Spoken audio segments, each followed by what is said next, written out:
Le Mexique est un pays qui fascine, excite et surprend. Son histoire, sa culture et ses habitants ont laissé leur empreinte sur le monde. Mais que pensez-vous vraiment savoir sur ce pays? Vous avez sûrement entendu parler des tacos, des mariachis ou de la lutte. Mais derrière chaque tradition, chaque recoin, il y a des secrets et des curiosités que peu de gens connaissent. Peut-être avez-vous senti que le Mexique est bien plus que ce qu'on vous a dit, que sa richesse dépasse ce que montrent les cartes postales touristiques. Ou peut-être vous êtes-vous déjà demandé qu'est-ce qui rend le Mexique si spécial? Aujourd'hui, nous allons le découvrir ensemble. Je vais vous faire découvrir 15 curiosités surprenantes qui vous feront voir le Mexique avec un autre regard. De son passé préhispanique à ses merveilles modernes, chaque information vous rapprochera de l'essence de ce pays unique. Si vous avez déjà pensé que le Mexique est une énigme à découvrir, c'est votre moment. Rejoignez-moi dans ce voyage plein d'histoires, de culture et d'émerveillement, parce que vous ne vivez pas seulement au Mexique, vous le ressentez. Préparez-vous, car ce que vous allez découvrir vous fera tomber encore plus amoureux du Mexique. Commençons. Attendez un instant avant de commencer. Si vous êtes arrivé jusqu'ici, c'est parce que vous êtes aussi fasciné que moi par le Mexique. Et croyez-moi, ce que vous allez découvrir va vous surprendre. Mais avant de commencer, j'ai une mission importante pour vous. Abonnez-vous à la chaîne et activez la cloche, car ici, nous explorons toujours des histoires qui vous feront voir le Mexique avec des yeux différents.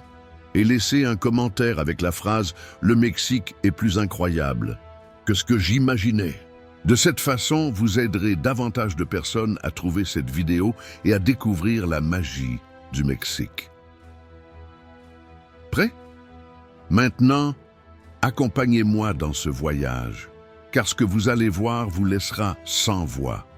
Allez, 1. Le berceau des civilisations anciennes.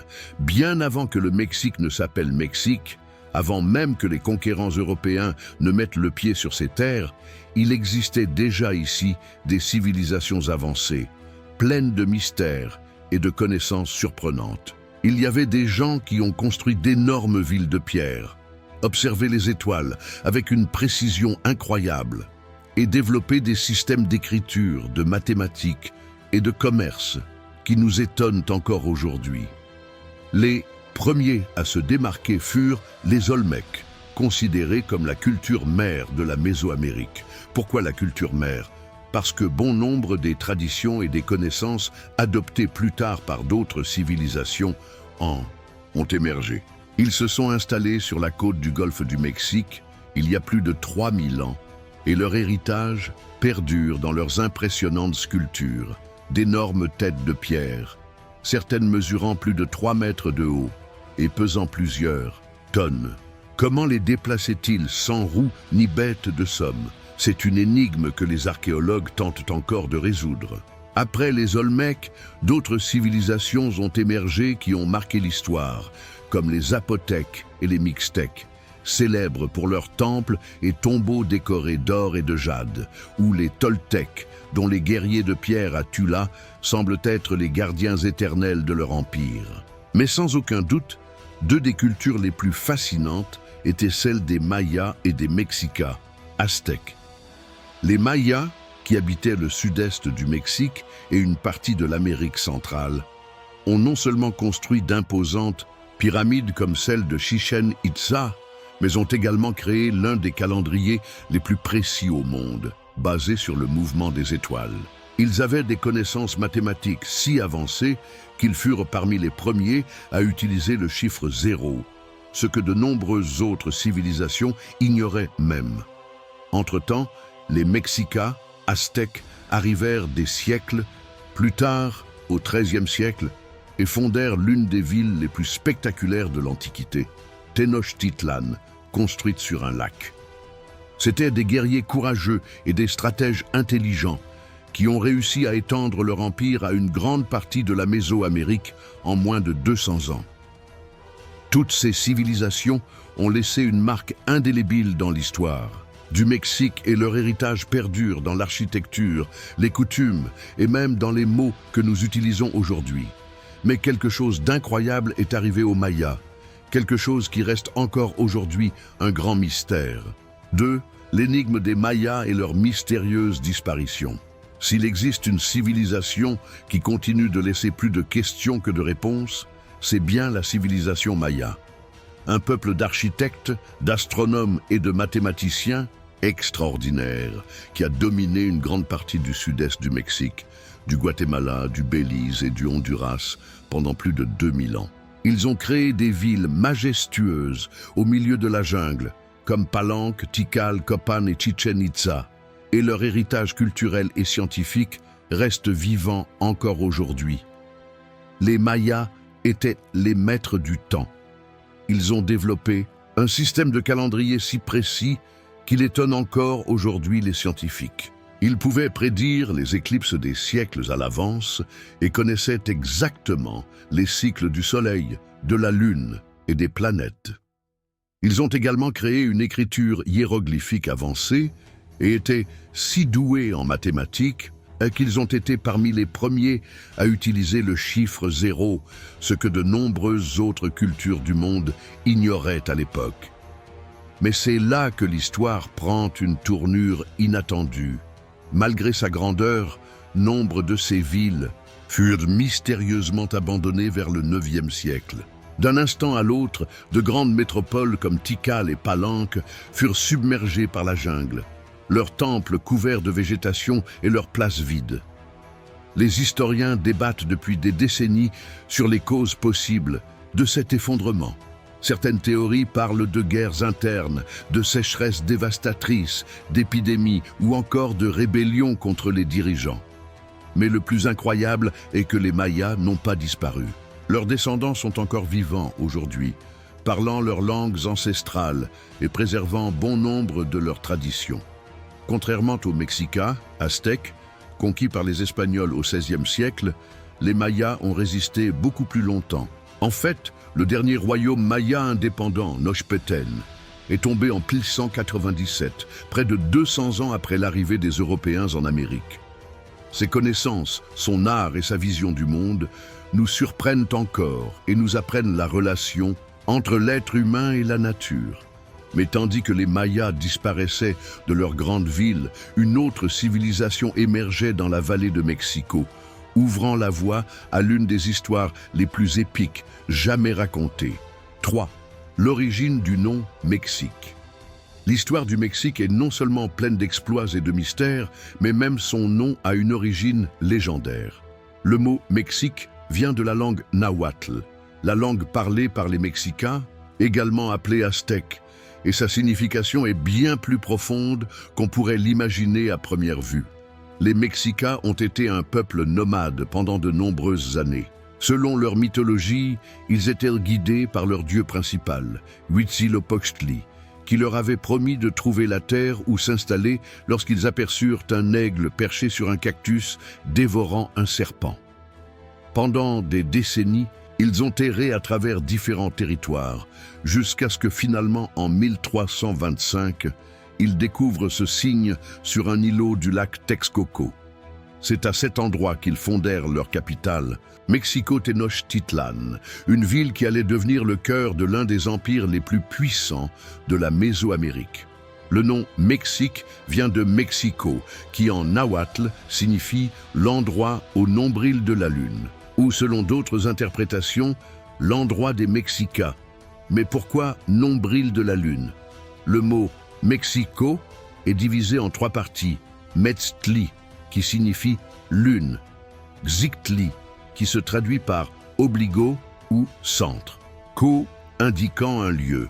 Ainsi, les Mexicas ont non seulement choisi l'endroit pour construire leur empire en raison d'un signe divin, mais ils lui ont également donné un nom poétique et symbolique, lié à leur vision du monde et à leur nature. Au fil du temps, Mexico-Tenochtitlan est devenue l'une des métropoles les plus avancées et les plus peuplées du monde à l'époque. Mais il ne s'agissait pas d'une colonie ordinaire, mais d'une ville impressionnante, construite sur l'eau et pleine de temples, de chaussées et de canaux, qui éblouit les Européens lorsqu'ils la découvrirent. 4. La grande Tenochtitlan, une ville flottante. Imaginez une ville si impressionnante qu'elle a laissé sans voix les conquérants européens lorsqu'ils l'ont vue pour la première fois. Des rues pleines de monde, des temples qui s'élèvent majestueusement, des marchés animés où s'échangent des produits exotiques et tout ça. Sur l'eau, Tenochtitlan n'était pas une ville ordinaire, mais un miracle de l'ingénierie mésoaméricaine.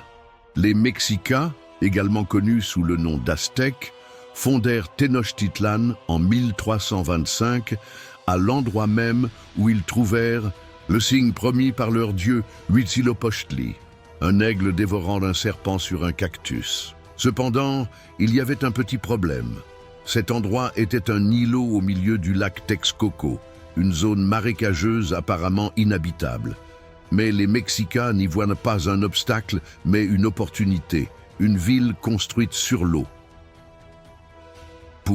Et faire de cet îlot un lieu habitable, les Mexicains ont créé un impressionnant système de chinampa, plateformes artificielles faites de pieux, de boue et de plantes, qui leur permettaient d'étendre la terre ferme au-dessus de l'eau.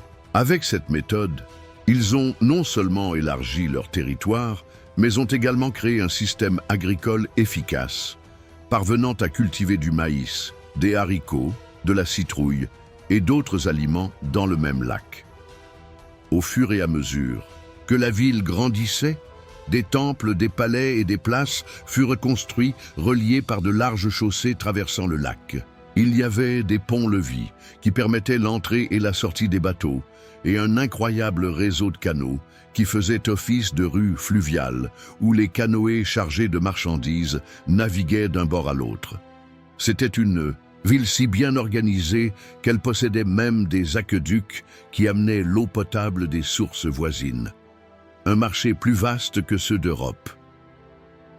L'un des endroits les plus fascinants de Tenochtitlan était le marché de Tlatelolco, où des milliers de marchands se rassemblaient chaque jour. On y trouvait de tout, des bijoux en or et en jade, du cacao utilisé comme monnaie, des plumes de quetzal, des céramiques, des vêtements en coton et même des animaux exotiques comme les jaguars et les aras.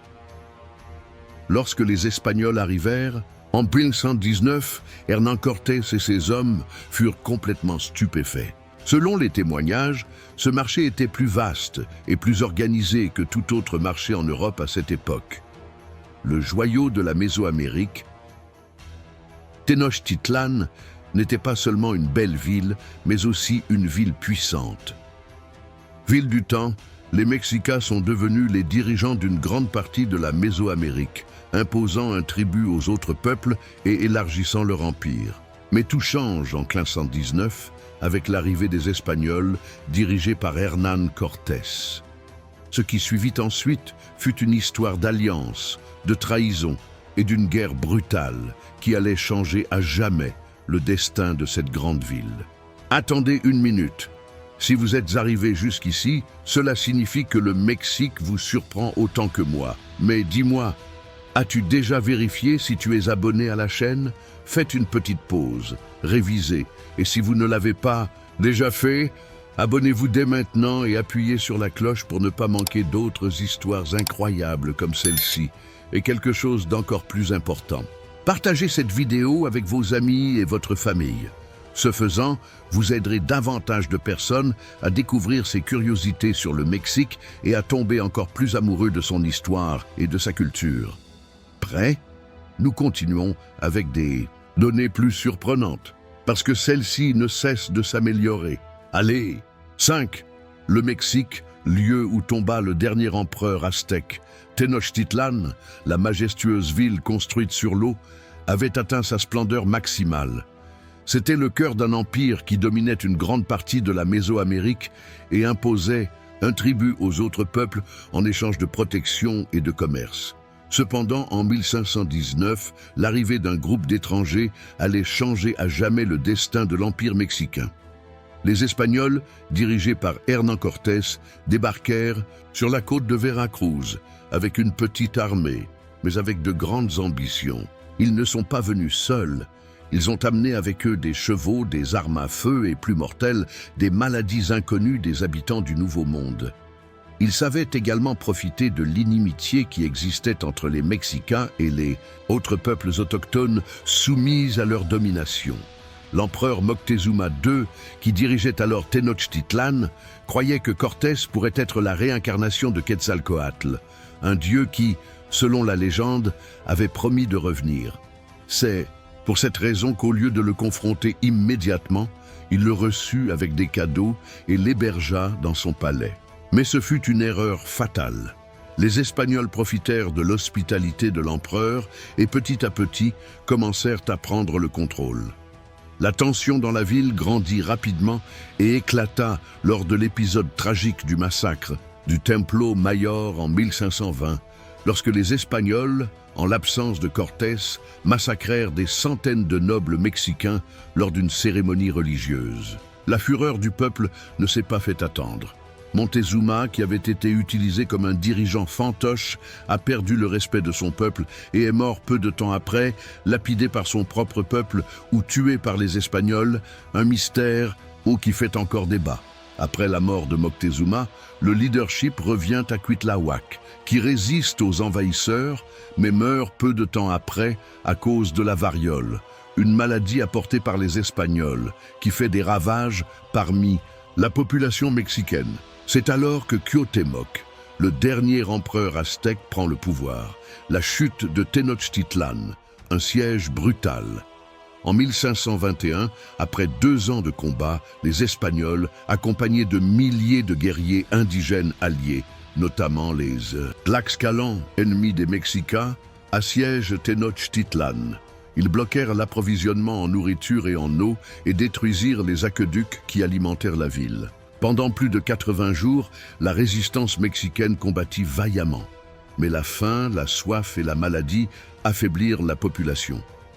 Le 13 août 1521, Cuauhtémoc fut capturé alors qu'il tentait de s'échapper en canoë sur le lac Texcoco. Selon les récits, lorsqu'il fut amené devant Cortés, le jeune empereur lui dit dignement « Monsieur Malinche, j'ai déjà fait ce que j'étais obligé de faire pour la défense de ma ville et de mon peuple.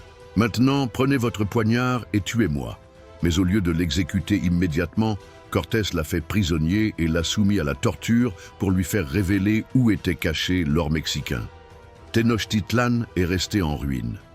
Ses temples furent détruits, ses canaux transformés en décombres, et ce qui fut autrefois la grande capitale de l'Empire mexicain fut réduite en cendres. Sur ces vestiges, les Espagnols ont commencé à construire une nouvelle ville, qui au fil du temps deviendra la ville actuelle de Mexico. La chute de Tenochtitlan marque le début d'une nouvelle ère. Le territoire, auparavant gouverné par les Mexicains, devient partie de la vice-royauté de la Nouvelle-Espagne, une colonie qui restera sous domination espagnole pendant près de 300 ans. Mais même si les Mexicains ont été vaincus, leur culture et leur esprit combatif n'ont jamais disparu. 6. Le cri qui a changé l'histoire. Après la chute de Tenochtitlan en 1521, le territoire qui appartenait autrefois aux Mexicains devint une partie de la vice-royauté de Nouvelle-Espagne, une colonie sous le contrôle de la couronne espagnole. Pendant près de 300 ans, le peuple a vécu sous un système qui profitait aux Espagnols nés en Europe et aux Criollos, enfants d'Espagnols nés en Amérique, aux Métis et aux indigènes marginalisés. Le système colonial était rigide et injuste. Les indigènes, qui constituaient la majorité de la population, étaient contraints de travailler dans des conditions difficiles dans les mines et les haciendas, tandis que les criollos, malgré leurs ancêtres espagnols, étaient exclus des hautes fonctions gouvernementales. De plus, tous les habitants de la Nouvelle-Espagne devaient payer des impôts élevés à la couronne et se conformer aux lois imposées par l'Espagne. Au fil du temps, le mécontentement s'est accru et de nombreuses personnes ont commencé à rêver d'indépendance. Mais ce n'est qu'au début du 19e siècle que le changement devient inévitable. Inspiré par les idéaux de la Révolution française, 1789, et de l'indépendance américaine, 1776, les créoles ont commencé à remettre en question la domination espagnole. Cependant, le déclencheur définitif fut l'invasion de l'Espagne par Napoléon Bonaparte en 1808, qui affaiblit la monarchie espagnole et créa un climat d'instabilité politique. C'était le moment idéal pour que le peuple de la Nouvelle-Espagne commence sa lutte pour la liberté. La conspiration de Querétaro, le début de la Révolution.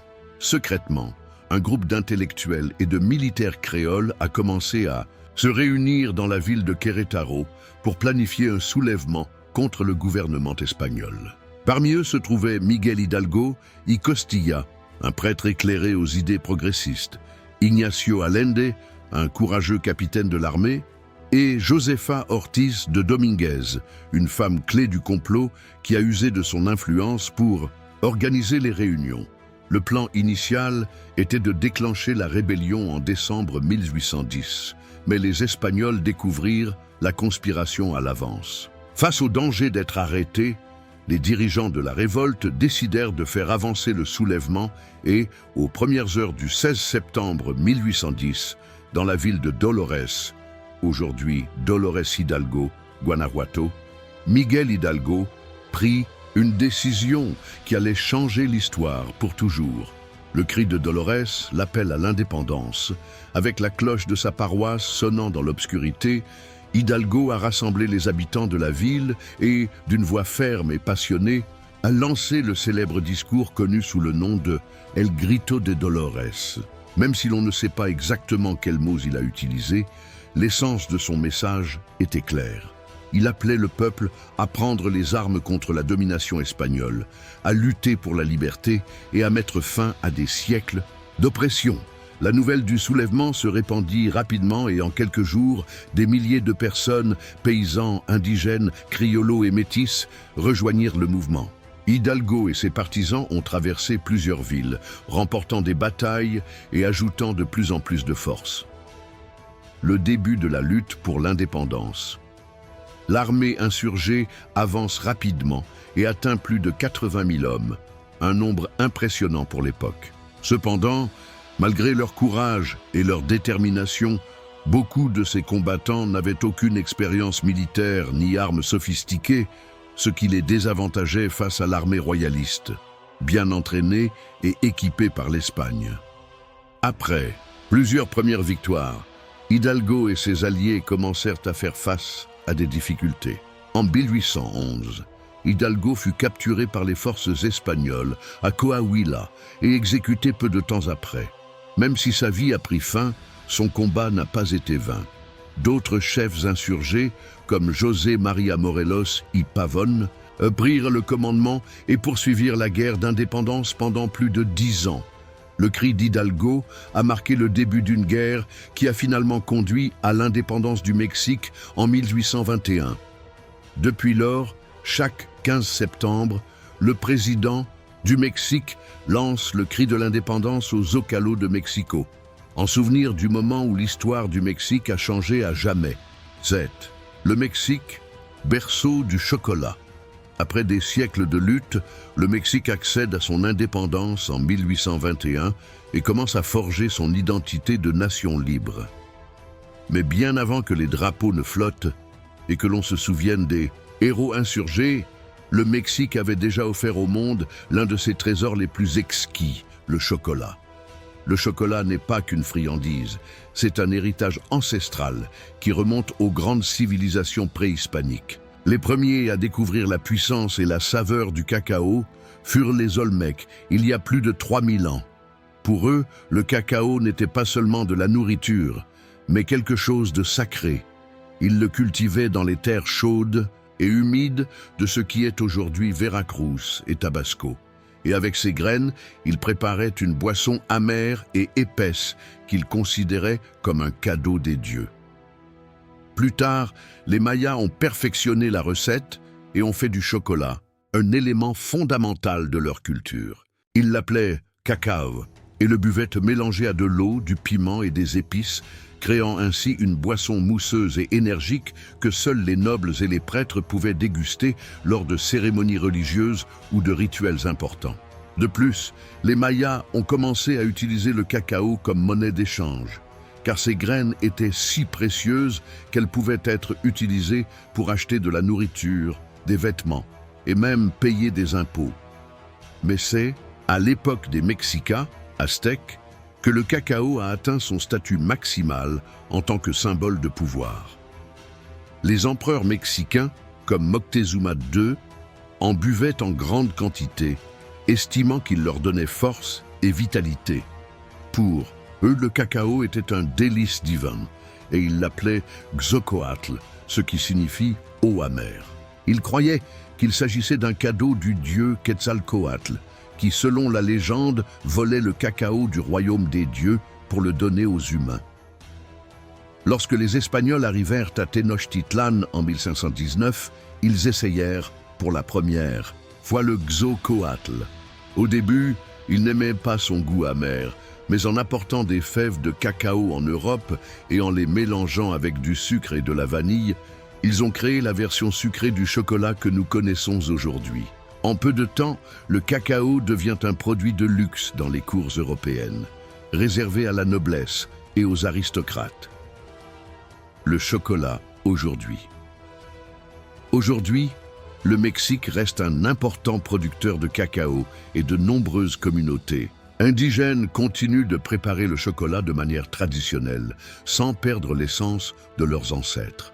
L'un des exemples les plus célèbres est le mole, une sauce épaisse qui combine le cacao avec des piments et des épices, créant une saveur unique qui constitue un élément fondamental de la gastronomie mexicaine. L'héritage du chocolat perdure. Dans chaque tasse de chocolat chaud d'Oaxaca, dans les tamales au chocolat, dans le champurrado et dans les desserts qui ont conquis le monde. Ce qui était autrefois un symbole de royauté et de divinité est aujourd'hui un plaisir accessible à tous, mais son origine reste liée aux anciennes cultures du Mexique. Le cacao, plus qu'un simple ingrédient, fait partie de l'identité mexicaine. C'est un lien avec le passé, une preuve de la grandeur de ces civilisations et un don que le pays a partagé avec le monde. L'huître, le piment le plus fort du monde. Après avoir parlé du chocolat, autre cadeau du Mexique au monde, il est temps d'entrer dans un territoire où seuls les plus courageux osent s'aventurer. La nourriture épicée. Le Mexique est le pays du piment, un ingrédient qui constitue depuis l'Antiquité un élément fondamental de sa gastronomie, de sa culture et même de son identité. Les piments ajoutent non seulement de la saveur aux aliments, mais font également partie de l'histoire du Mexique. Pendant plus de 9000 ans, les peuples autochtones de Mésoamérique cultivaient et consommaient des piments, les considérant comme sacrés. Ils étaient utilisés lors des cérémonies religieuses, en médecine traditionnelle et bien sûr en cuisine. Le piment n'est pas qu'un condiment, c'est un symbole de force, de résistance et de tradition. Actuellement, le Mexique compte plus de 60 variétés de piments, chacune avec son propre niveau de piquant et de saveur. Certains sont doux et aromatiques, comme le poblano, tandis que d'autres peuvent vous faire pleurer rien qu'en les sentant, comme le redoutable habanero. Mais quel est le piment le plus piquant du monde?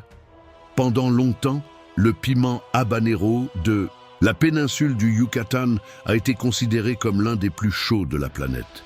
Avec une couleur orange vif et un arôme incomparable, ce piment est une véritable bombe incendiaire en bouche. Sur l'échelle de Scoville, qui mesure le niveau de piquant des piments, le habanero atteint entre 100 000 et 350 000 unités, ce qui le rend extrêmement piquant.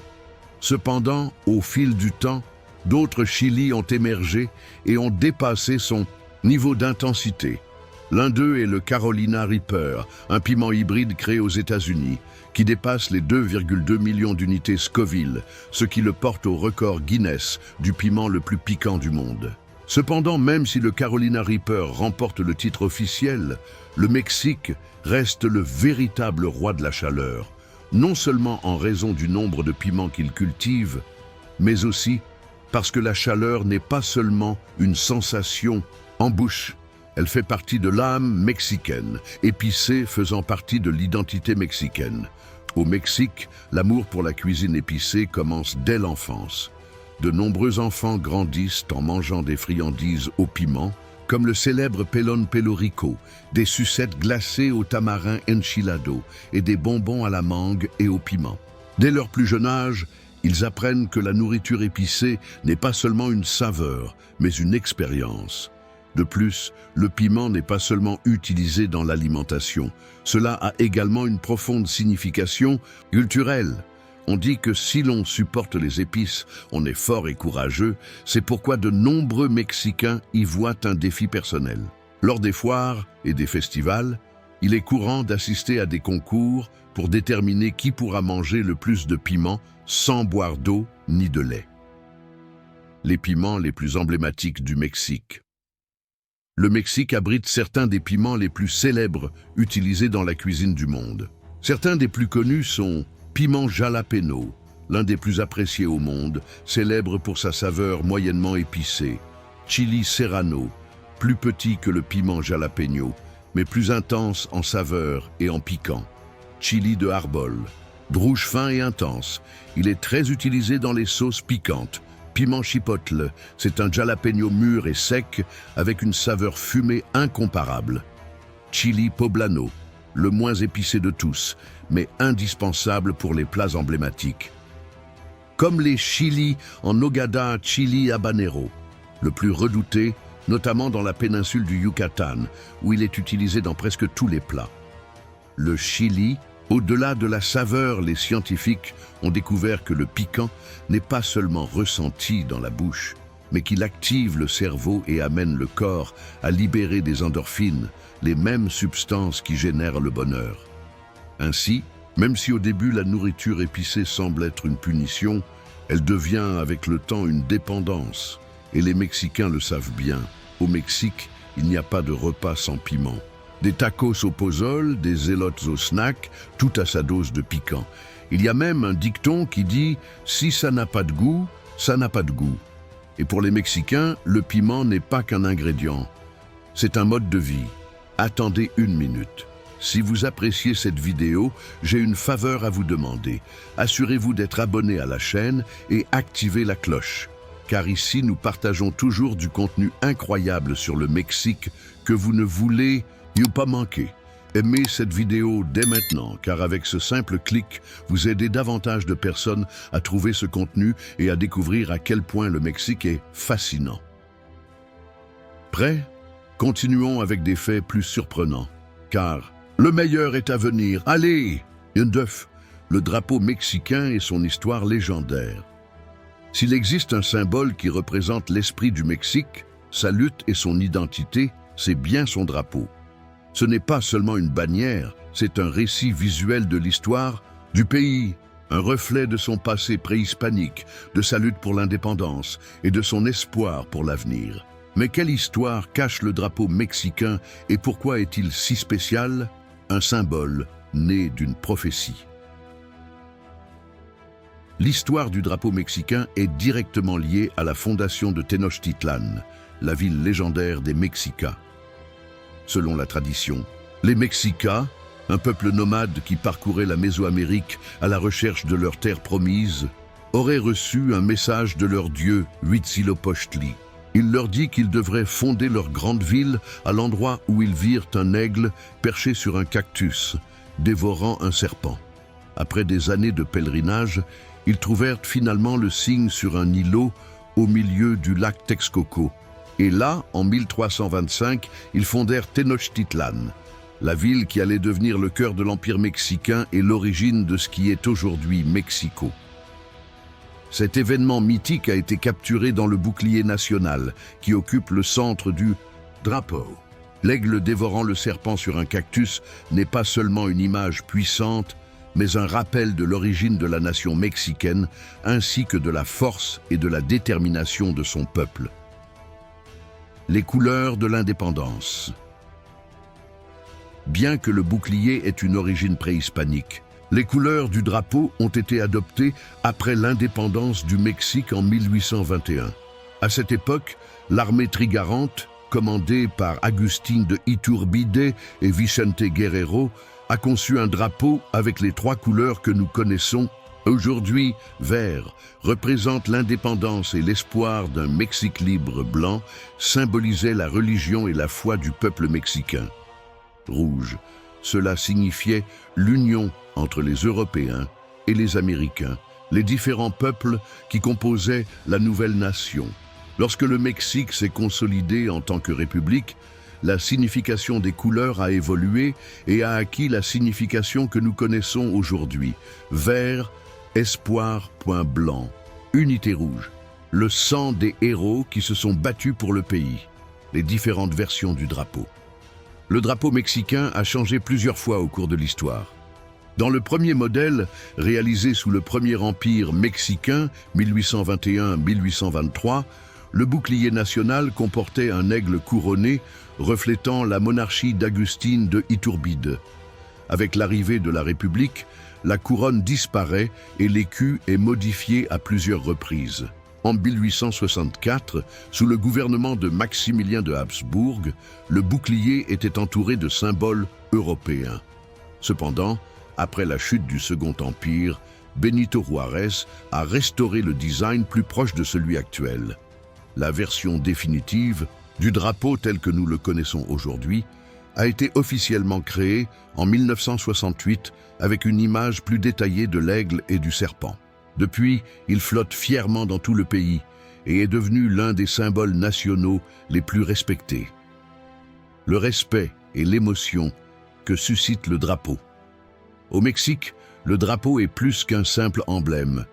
C'est un symbole sacré.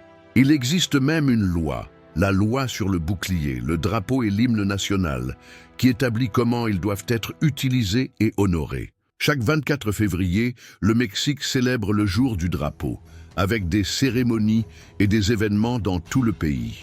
L'un des moments les plus émouvants de l'histoire récente s'est produit lors des Jeux olympiques de 1968, organisés à Mexico. Pour la première fois, le drapeau mexicain a été hissé lors d'un événement international de renommée mondiale, montrant à la planète la fierté et l'identité du peuple mexicain.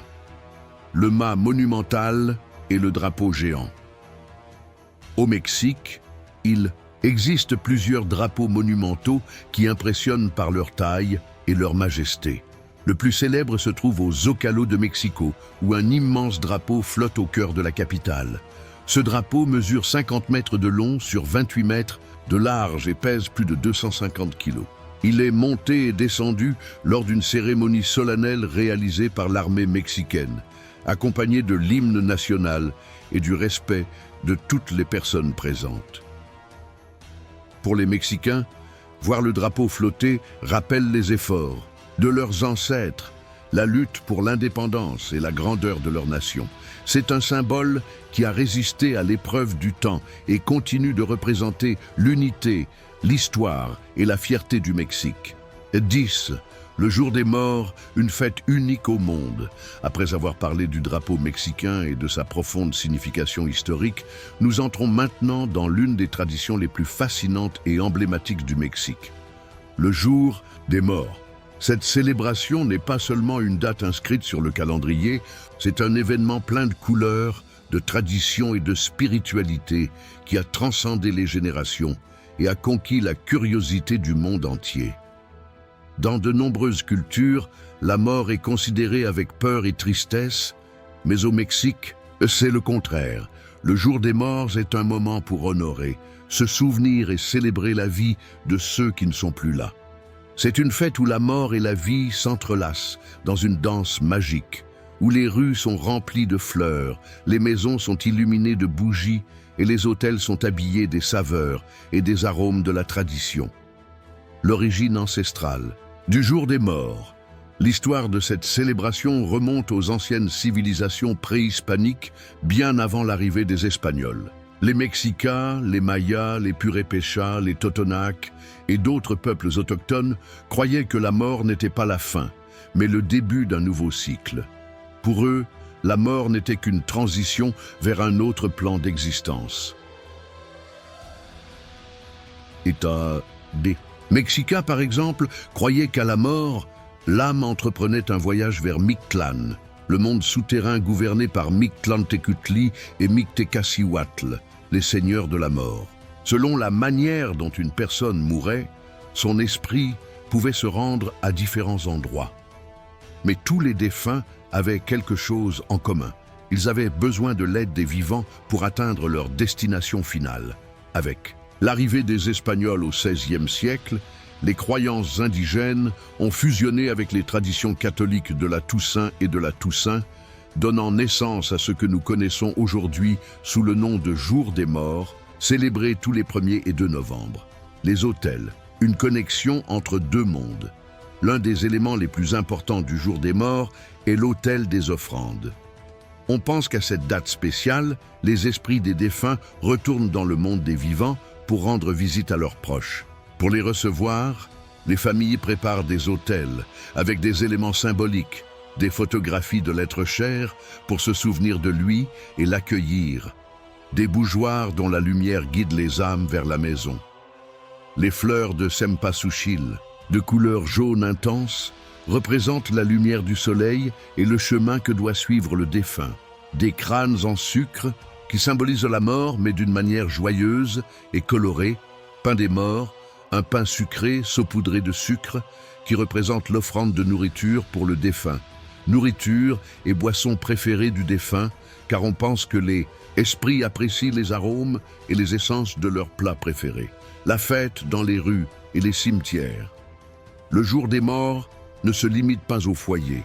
Dans de nombreuses villes du Mexique, les cimetières s'animent, les familles apportant de la musique, des fleurs et de la nourriture pour passer la nuit à côté des tombes de leurs proches. Dans certains endroits, comme à Janitzio, dans le Michoacán, les gens illuminent le lac avec des centaines de bougies en l'honneur du défunt, créant une image spectaculaire et magique. À Oaxaca et à Mexico, de grands défilés sont organisés avec des Catrinas, des crânes géants, des marionnettes et des danseurs, où joie et tradition se mélangent dans une célébration unique. La Catrina, l'icône du Jour des Morts. L'un des symboles les plus reconnus du Jour des Morts est la Catrina, un élégant crâne habillé d'un chapeau de plumes et de vêtements sophistiqués. Bien qu'il s'agisse aujourd'hui d'une icône de la culture mexicaine, son origine remonte au XIXe siècle, lorsque l'illustrateur José Guadalupe Posada l'a créé comme une critique sociale pour se moquer des Mexicains qui voulaient ressembler à des Européens et oublier leurs racines indigènes. Plus tard, le peintre Diego Rivera l'a immortalisé dans sa fresque murale « Rêve d'un dimanche après-midi » à Alameda Central, lui donnant l'image avec laquelle nous la connaissons aujourd'hui. Au fil du temps, la Catrina est devenue le symbole que, quelle que soit notre richesse ou notre statut social, nous sommes tous égaux face à la mort. Le Jour des Morts dans le monde. Cette célébration a transcendé les frontières. En 2008, l'UNESCO a reconnu le Jour des Morts comme patrimoine culturel immatériel de l'humanité, le soulignant comme l'une des traditions les plus importantes et uniques au monde. Ces dernières années, la culture du Jour des Morts a acquis une reconnaissance encore plus internationale grâce au cinéma. Des films comme Coco de Pixar ont présenté cette fête à des millions de personnes à travers le monde, montrant sa signification profonde et sa beauté. Plus qu'une tradition, un lien éternel avec ceux qui sont partis. Le Jour des Morts n'est pas seulement une fête, c'est un acte d'amour et de mémoire. C'est la preuve que les Mexicains ne voient pas la mort comme une fin, mais comme une continuité, une réunion avec ceux qui sont partis. Chaque fleur déposée, chaque bougie allumée, chaque plat préparé est un message adressé à ceux qui ne sont plus là, leur disant « Nous ne t'avons pas oublié, tu es toujours vivant dans nos cœurs ». C'est pourquoi cette tradition a résisté à l'épreuve du temps, car tant qu'il y aura quelqu'un pour faire une offrande, tant qu'il y aura une bougie allumée dans la nuit du 1er novembre, les morts continueront à rentrer chez eux. 11. L'origine des mariachis. Après avoir parcouru la célébration mystique du Jour des Morts, nous nous plongeons maintenant dans un symbole sonore du Mexique, un son qui enflamme la fierté et la passion dans tous les coins du pays, le mariachi. Peu importe que vous soyez sur un marché, à un mariage, à une fête ou même à un enterrement, lorsque les premières notes du mariachi retentissent, le cœur des Mexicains bat plus fort. Mais d'où vient cette musique aujourd'hui si représentative de la culture mexicaine? Les origines du mariachi. une fusion de cultures. Le mariachi est né dans l'ouest du Mexique, dans les États de Jalisco, Nayarit, Colima et Michoacán, comme évolution des traditions musicales indigènes et européennes. Avant l'arrivée des Espagnols, les peuples indigènes possédaient déjà leur propre musique, basée sur des tambours, des flûtes et des chants rituels. Cependant, avec l'arrivée des conquérants au XVIe siècle, les instruments européens tels que la vihuela, la guitare et le violon ont commencé à se mêler aux expressions musicales indigènes, donnant naissance à un nouveau style musical. Durant la période coloniale, les musiciens locaux adoptèrent ces instruments et créèrent des mélodies qui reflétaient la vie à la campagne, les fêtes et les émotions de la ville. Ces groupes de musiciens, connus sous le nom de mariachis, ont commencé à jouer lors de célébrations religieuses, de mariages et de foires populaires, interprétant des chansons racontant des histoires d'amour, de chagrin, de courage et de lutte. Pourquoi s'appelle-t-on mariachi? L'origine du nom mariachi a fait l'objet de débats. L'une des théories les plus populaires était qu'il proviendrait du mariage. Français, car les mariachis jouaient lors des mariages paysans pendant l'occupation française du Mexique au XIXe siècle. Cependant, cette théorie a été écartée, car des traces du mot mariachi ont été trouvées bien avant l'arrivée des Français. La théorie la plus acceptée est que le terme viendrait d'un mot d'origine indigène, des groupes coca ou cora, qui utilisaient ce terme pour désigner les musiciens et leurs festivités. L'évolution du mariachi et sa consolidation. Au fil du temps, le mariachi est passé du statut de musique régionale à celui de symbole national du Mexique. À leur début, les mariachis ne portaient pas les élégants costumes charros que nous connaissons aujourd'hui. Au lieu de cela, ils portaient de simples vêtements de paysans. Mais tout a changé au XXe siècle, lorsque les mariachis ont commencé à gagner en popularité dans les villes et à la radio. L'un des moments clés de l'histoire du mariachi s'est produit dans les années 1930 et 1940, avec l'arrivée du cinéma d'or mexicain. Les films mettant en vedette de grandes idoles telles que Pedro Infante, Jorge Negrete et Miguel Aceves Mejía ont popularisé le mariachi au niveau national et international. C'est à cette époque que les mariachis adoptent le costume charro, inspiré des cavaliers mexicains, avec son large chapeau, sa veste brodée et ses bottes élégantes. Depuis, le mariachi n'a cessé de croître. Elle est devenue la musique officielle des sérénades, l'âme des fêtes et le son qui accompagne à la fois les joies et les tristesses des Mexicains.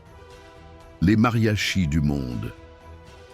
Ce qui a commencé comme une tradition locale à Jalisco est aujourd'hui un phénomène mondial. Le mariachi a atteint tous les coins du monde, avec des festivals internationaux dans des pays aussi éloignés que le Japon et la Russie. En 2011, l'UNESCO a reconnu le mariachi comme patrimoine culturel immatériel de l'humanité, le soulignant comme l'une des expressions musicales les plus importantes de la planète. Les chansons mariachi les plus emblématiques. Le répertoire des mariachis est vaste, mais il existe des chansons qui ont marqué des générations et sont considérées comme des hymnes de la culture mexicaine. El Son de la Negra, considérée comme l'hymne des mariachis. Cette chanson est une explosion d'énergie et de joie. Cielito Lindo, l'une des chansons les plus connues au monde, célèbre pour son « Hey, hey, hey, hey », chante et ne pleure pas. Volver, Volver, interprété par le légendaire Vicente Fernandez, un classique de la méchanceté et de l'amour impossible. Mexico Lindo y Querido, une chanson qui éveille le patriotisme chez tout Mexicain, peu importe où il se trouve dans le monde. Cucurucucu Paloma, une chanson mélancolique interprétée par des artistes de renommée mondiale. Le mariachi, plus qu'une musique, un ressenti. Le mariachi n'est pas seulement un genre musical, c'est un symbole d'identité, un lien entre le passé et le présent, une manière d'exprimer l'âme du Mexique. C'est la musique que l'on entend dans les moments les plus heureux comme dans les plus tristes, dans les naissances et les adieux, dans les triomphes et dans les chagrins.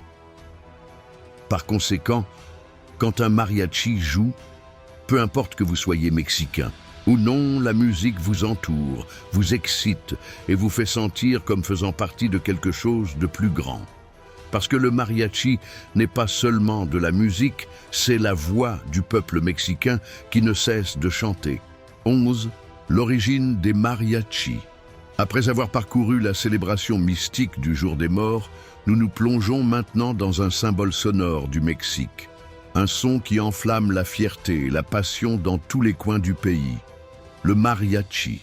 Peu importe que vous soyez sur un marché, à un mariage, à une fête ou même à un enterrement, lorsque les premières notes du mariachi retentissent, le cœur des Mexicains bat plus fort. Mais d'où vient cette musique aujourd'hui, si représentative de la culture mexicaine? Les origines du mariachi, une fusion de cultures. Le mariachi est né dans l'ouest du Mexique, dans les États de Jalisco, Nayarit, Colima et Michoacán, comme évolution des traditions musicales indigènes et européennes. Avant l'arrivée des Espagnols, les peuples indigènes possédaient déjà leur propre musique, basée sur des tambours, des flûtes et des chants rituels. Cependant, avec l'arrivée des conquérants au XVIe siècle, les instruments européens tels que la vihuela, la guitare et le violon ont commencé à se mêler aux expressions musicales indigènes, donnant naissance à un nouveau style musical. Durant la période coloniale, les musiciens locaux adoptèrent ces instruments et créèrent des mélodies qui reflétaient la vie à la campagne, les fêtes et les émotions de la ville. Ces groupes de musiciens, connus sous le nom de mariachis, ont commencé à jouer lors de célébrations religieuses, de mariages et de foires populaires, interprétant des chansons racontant des histoires d'amour, de chagrin, de courage et de lutte. Pourquoi s'appelle-t-on mariachi? L'origine du nom mariachi a fait l'objet de débats. L'une des théories les plus populaires était qu'il proviendrait du mariage, français, car les mariachis jouaient lors des mariages paysans pendant l'occupation française du Mexique au XIXe siècle. Cependant, cette théorie a été écartée, car des traces du mot mariachi ont été trouvées bien avant l'arrivée des Français. La théorie la plus acceptée est que le terme viendrait d'un mot d'origine indigène des groupes Coca ou Cora, qui utilisaient ce terme pour désigner les musiciens et leurs festivités. L'évolution du mariachi et sa consolidation. Au fil du temps, le mariachi est passé du statut de musique régionale à celui de symbole national du Mexique. À leur début, les mariachis ne portèrent pas les élégants costumes charros que nous connaissons aujourd'hui. Au lieu de cela, ils portaient de simples vêtements de paysans. Mais tout a changé au XXe siècle, lorsque les mariachis ont commencé à gagner en popularité dans les villes. Et à la radio, l'un des moments clés de l'histoire du mariachi s'est produit dans les années 1930 et 1940, avec l'arrivée du cinéma d'or mexicain. Les films mettant en vedette de grandes idoles telles que Pedro Infante, Jorge Negrete et Miguel Aceves Mejía ont popularisé le mariachi au niveau national et international. C'est à cette époque que les mariachis adoptent le costume charro inspiré des cavaliers mexicains, avec son large chapeau, sa veste brodée et ses bottes élégantes. Depuis, le mariachi n'a cessé de croître. Elle est devenue la musique officielle des sérénades, l'âme des fêtes et le son qui accompagne à la fois les joies et les tristesses des Mexicains. Les mariachis du monde. Ce qui a commencé comme une tradition locale à Jalisco est aujourd'hui un phénomène mondial. Le mariachi a atteint tous les coins du monde, avec des festivals internationaux dans des pays aussi éloignés que le Japon et la Russie. En 2011, l'UNESCO a reconnu le mariachi comme patrimoine culturel immatériel de l'humanité, le soulignant comme l'une des expressions musicales les plus importantes de la planète. Les chansons mariachi les plus emblématiques. Le répertoire des mariachis est vaste, mais il existe des chansons qui ont marqué des générations et sont considérées comme des hymnes de la culture mexicaine.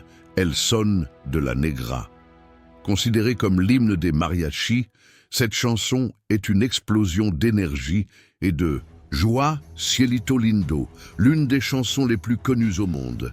Célèbre pour son aïe, aïe, aïe, aïe, chante et ne pleure pas.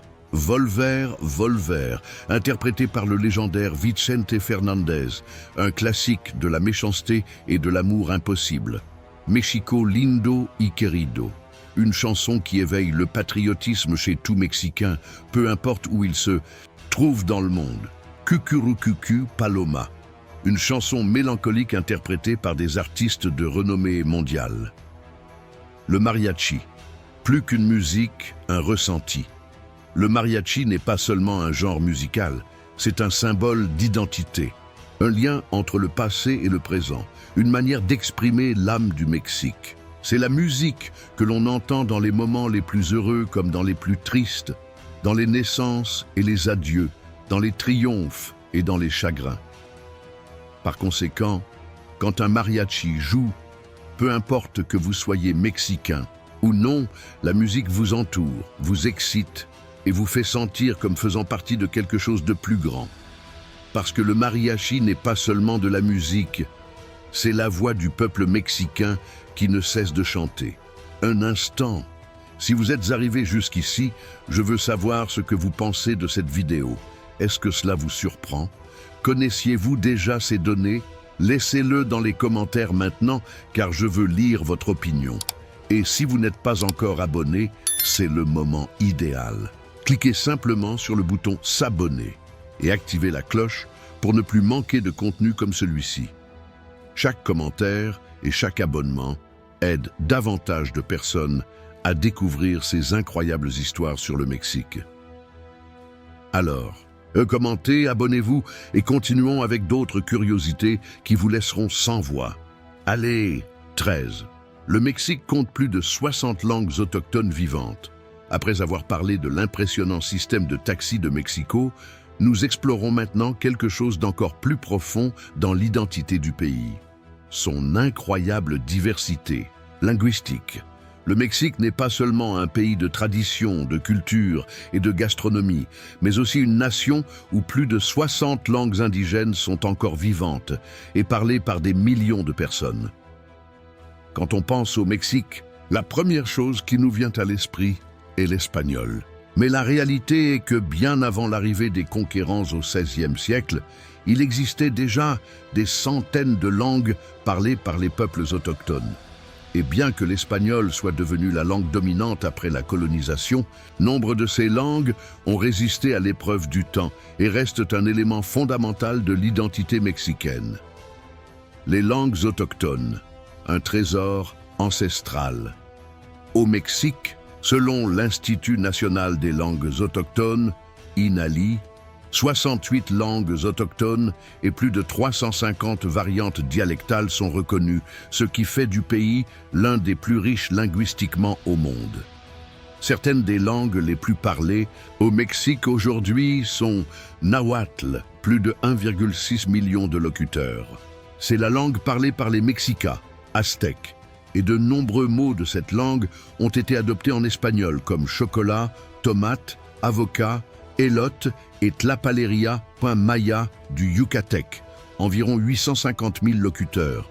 Il est parlé dans la péninsule du Yucatan et est la langue de la civilisation maya, qui a construit des villes comme Chichen Itza et Tulum, Mixtec et Zapotec, environ 500 000 locuteurs chacun. Parlé à Oaxaca et dans certaines régions de Guerrero et Puebla Otomi, 300 000 locuteurs. On le trouve dans le centre du Mexique, dans des États comme Hidalgo, Querétaro et l'État de Mexico, Zeltal et Tzotzil, plus de 500 000 locuteurs au total. Ce sont des langues mayas parlées au Chiapas. Malgré la richesse linguistique du Mexique, beaucoup de ces langues risquent de disparaître, car les nouvelles générations ont tendance à ne parler que l'espagnol en raison du manque d'enseignement et de la discrimination à l'égard des locuteurs autochtones dans certains secteurs de la société. Des mots autochtones que nous utilisons sans nous en rendre compte. Beaucoup de mots que nous utilisons quotidiennement ont leur origine dans les langues indigènes et, même si parfois nous ne le remarquons pas, ils constituent une partie essentielle de l'espagnol mexicain. Certains des plus courants sont chocolat, nahuatl, xocoatl. Cela signifie eau amère, puisque les Mexicains buvaient du cacao dans une boisson sans sucre. Tomate, nahuatl, tomatl, désigne le fruit qui est aujourd'hui fondamental dans la cuisine mondiale. Avocat, nahuatl, aguacatl. Son nom signifie testicule en nahuatl, en raison de la forme du fruit, chicle, nahuatl, tzictli. À l'origine, les Mayas et les Mexicains mâchaient la résine de l'arbre chicle, élote, nahuatl, élotiel. Désigne le maïs tendre, base de l'alimentation au Mexique. Paille, nahuatl, popotl. Nom que les indigènes donnaient aux pailles pour boire des liquides. La lutte pour préserver les langues autochtones. Bien que l'espagnol soit la langue officielle, la Constitution mexicaine reconnaît les langues autochtones comme faisant partie du patrimoine culturel du pays et, ces dernières années, des efforts ont été déployés pour revitaliser et protéger ces langues. Dans certaines communautés, les écoles enseignent déjà en 2 langues, l'espagnol et la langue autochtone locale. Du matériel pédagogique, des programmes radiophoniques et même des films ont également été créés dans les langues autochtones. Un bon exemple est l'actrice Yalitza Aparicio, qui a joué dans le film Roma et qui parlait fièrement le mixtec dans le film, promenant sa langue sur les scènes internationales. Un autre cas important est celui de la musique. De plus en plus d'artistes autochtones chantent dans leur langue maternelle, combinant tradition et genres modernes comme le hip-hop et le reggae. Cela a permis aux jeunes de s'intéresser à leurs racines et d'éviter la disparition de leur langue. Mexique. Un pays où la langue est une histoire vivante. Les langues autochtones sont plus que des mots. Ils sont le reflet d'une histoire ancienne, d'un savoir ancestral et d'une vision unique du monde. Chaque langue est une fenêtre sur le passé, preuve de la richesse culturelle que le Mexique a héritée de ses ancêtres. Et bien que certaines langues soient en danger, chaque mot prononcé en nahuatl, mixtec ou maya est un acte de résistance et de fierté, car tant qu'il y aura quelqu'un qui parlera sa langue maternelle, l'histoire du Mexique continuera à vivre dans tous les coins du pays. 14. Le cinéma d'or mexicain, l'âge d'or qui a conquis le monde. Après avoir exploré la richesse linguistique du Mexique, nous passons à un autre aspect qui a laissé une marque indélébile dans l'histoire du pays et du monde. Le cinéma d'or mexicain. C'était une époque où le Mexique brillait non seulement sur grand écran, mais devenait également une puissance cinématographique, exportant sa culture, sa musique et ses talents à l'échelle internationale. Aujourd'hui, lorsqu'on parle du cinéma latino-américain, il est inévitable de reconnaître l'importance du cinéma mexicain. Cependant, peu de gens savent qu'entre les années 1930 et 1950, le Mexique a connu son âge d'or, une période où ses films étaient si populaires qu'ils étaient projetés non seulement en Amérique latine, mais aussi en Europe et aux États-Unis. Le début de la grande ère du cinéma au Mexique. L'arrivée du cinéma au Mexique intervient à la fin du 19e siècle, lorsque les frères Lumière présentent leur premier film en 1896. Mais il faudra attendre les années 1930 avec l'arrivée du parlant pour que l'industrie cinématographique mexicaine commence à prendre son essor. Le gouvernement mexicain, soucieux de promouvoir l'art et la culture, a soutenu la production de films montrant l'identité et les traditions du pays. Ainsi, avec la création des premiers studios de cinéma et l'émergence d'acteurs et réalisateurs talentueux, une époque de splendeur est née. Les stars du cinéma d'or. Le cinéma d'or mexicain nous a non seulement laissé des films inoubliables, mais aussi de grandes idoles qui ont marqué des générations et dont on se souvient encore aujourd'hui avec admiration. Parmi les plus remarquables, citons Pedro Infante. Connu comme la plus grande idole de la ville, il a joué dans des classiques tels que Nous les pauvres, 1948, et Tizoc, 1957. Son charisme, son talent et sa mort tragique dans un accident d'avion ont fait de lui une légende. Jorge Negrete. Avec sa voix de ténor puissante et son élégance, il était l'image du charro mexicain dans des films comme Ay, Jalisco, Noterage, 1941. Maria Félix, la Doña. Icône de beauté et de caractère fort, elle a joué dans des films tels que Doña Barbara, 1943, et La déesse agenouillée, 1947. Sa présence imposante en fait l'une des actrices les plus reconnues de l'époque. Dolores Del Rio. Elle fut la première actrice mexicaine à réussir à Hollywood avant de retourner au Mexique et de briller dans des films comme Maria Candelaria, 1943, réalisé par Emilio El Indio Fernandez, par Cantinflas. Mario Moreno, mieux connu sous le nom de Cantinflas, était un génie comique qui a conquis le Mexique et le monde avec son style unique de discours et sa critique sociale dans des films tels que Il y a le détail, 1940, et El Bolero de Raquel, 1957, Tintan, Germán Valdés. Maître de l'humour et du langage pachuco. Son style irrévérencieux et ses films pleins de rythme, comme Calabacitas Tender, 1949, ont fait de lui une idole. Les films qui ont marqué une époque. Le cinéma d'or mexicain nous a offert certains des films les plus emblématiques de l'histoire du pays. Ces films reflétaient la réalité sociale, les traditions et les valeurs du peuple mexicain, avec une touche de drame, de romance, d'humour et de musique ranchero. Parmi les plus célèbres figurent Maria Candelaria, 1943, premier film mexicain à remporter la Palme d'Or au Festival de Cannes, Nous les pauvres, 1948, un drame social mettant en vedette Pedro Infante qui capture l'essence de la lutte des travailleurs. Les Oubliés, 1950, réalisé par Luis Buñuel, ce chef-d'œuvre néo-réaliste montre la dure réalité des enfants des rues au Mexique et a remporté des prix à Cannes, Salón Mexico, 1949. Un drame qui aborde la vie nocturne et les contrastes sociaux à Mexico, Tizoc, 1957. Un drame romantique avec Pedro Infante et Maria Félix qui a remporté un Golden Globe à Hollywood. Le Mexique, la Mecque du cinéma en Amérique latine. L'âge d'or, le Mexique était considéré comme le Hollywood de l'Amérique latine. Des studios de cinéma tels que Churubusco et Clasa Film produisaient des films à grande échelle et les acteurs mexicains étaient admirés dans toute la région. La musique ranchera, interprétée par des artistes tels que Pedro Infante et Jorge Negrete, est devenue une marque distinctive de ces films, contribuant ainsi à populariser le mariachi dans le monde entier.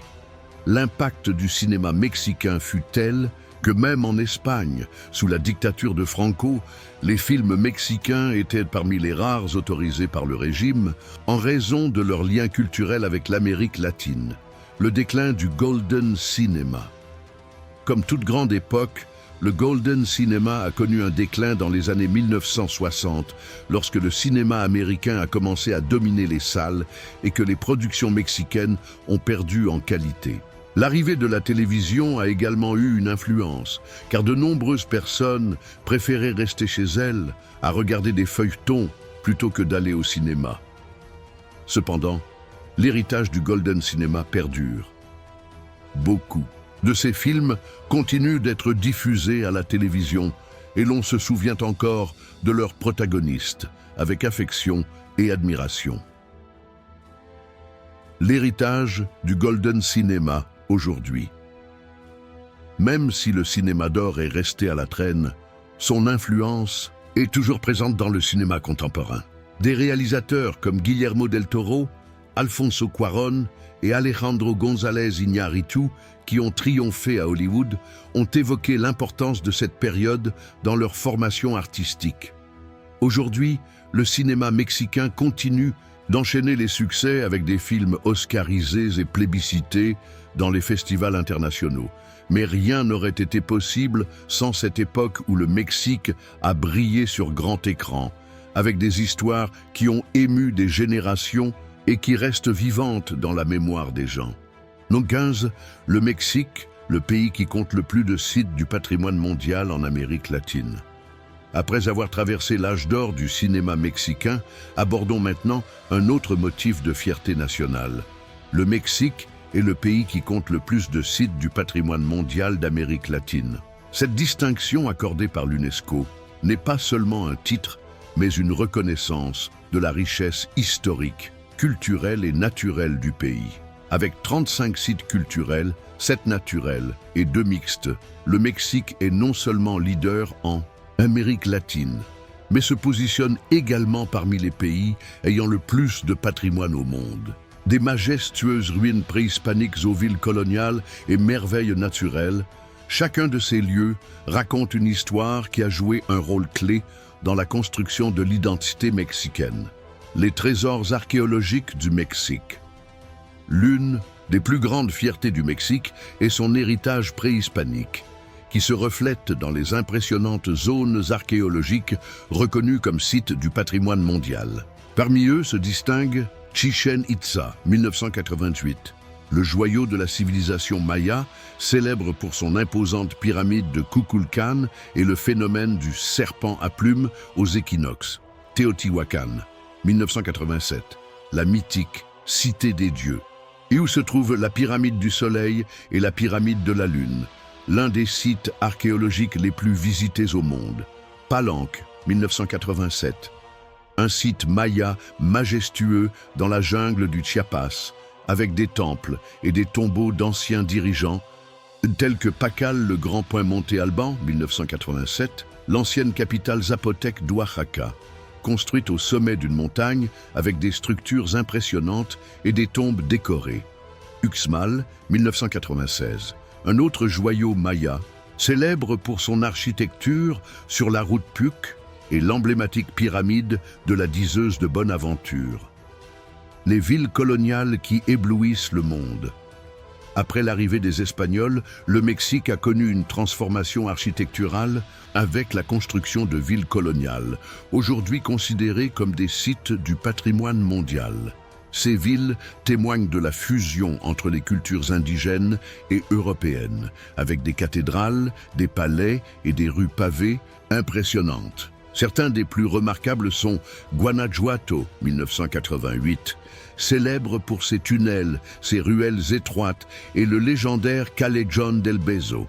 De plus, c'est ici que se déroule le Festival international Cervantino, Morelia, 1991.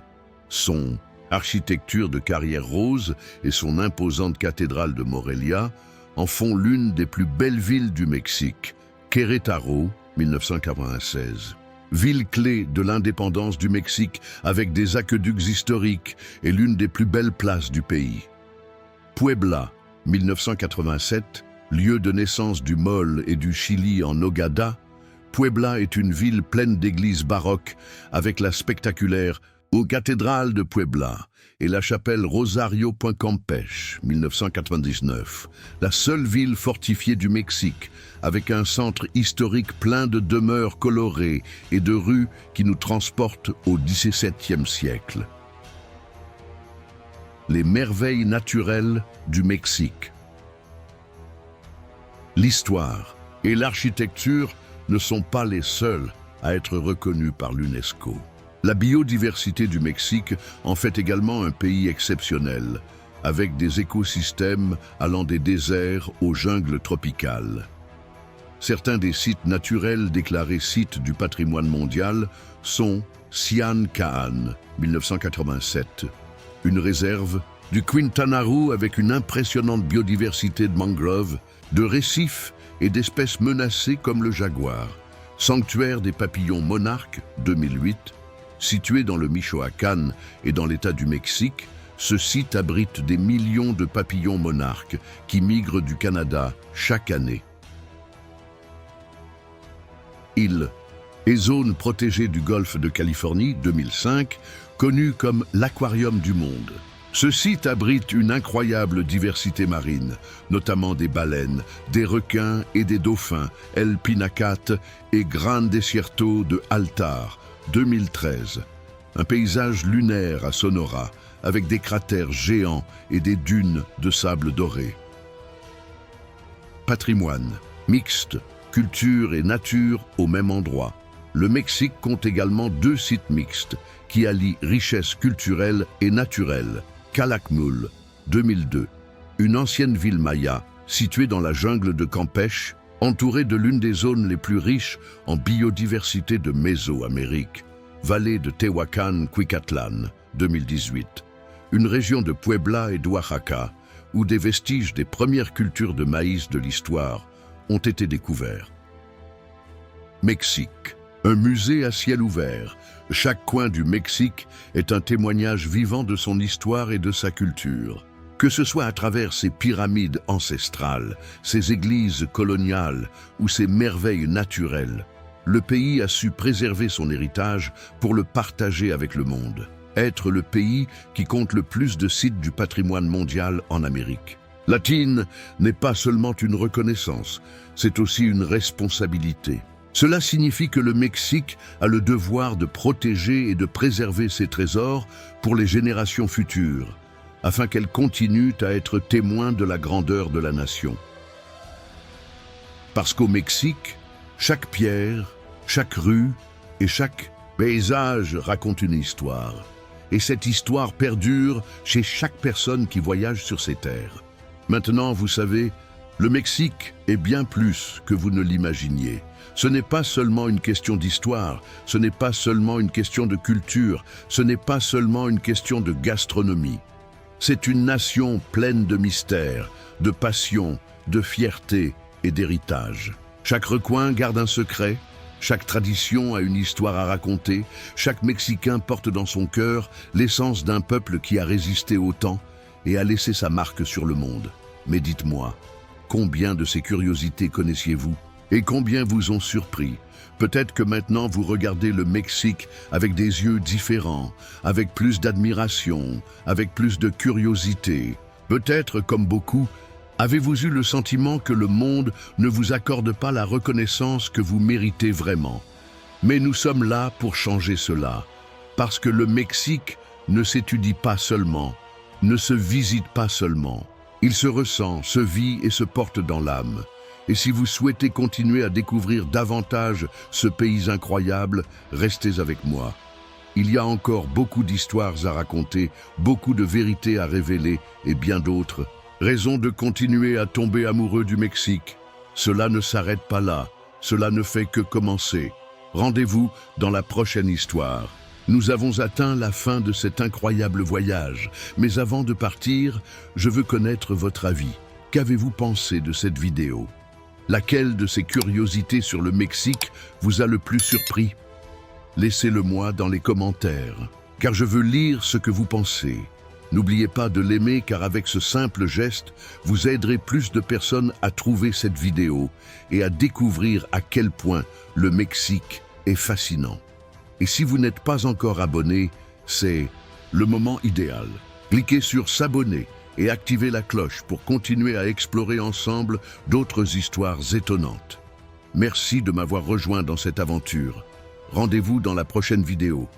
À la prochaine fois.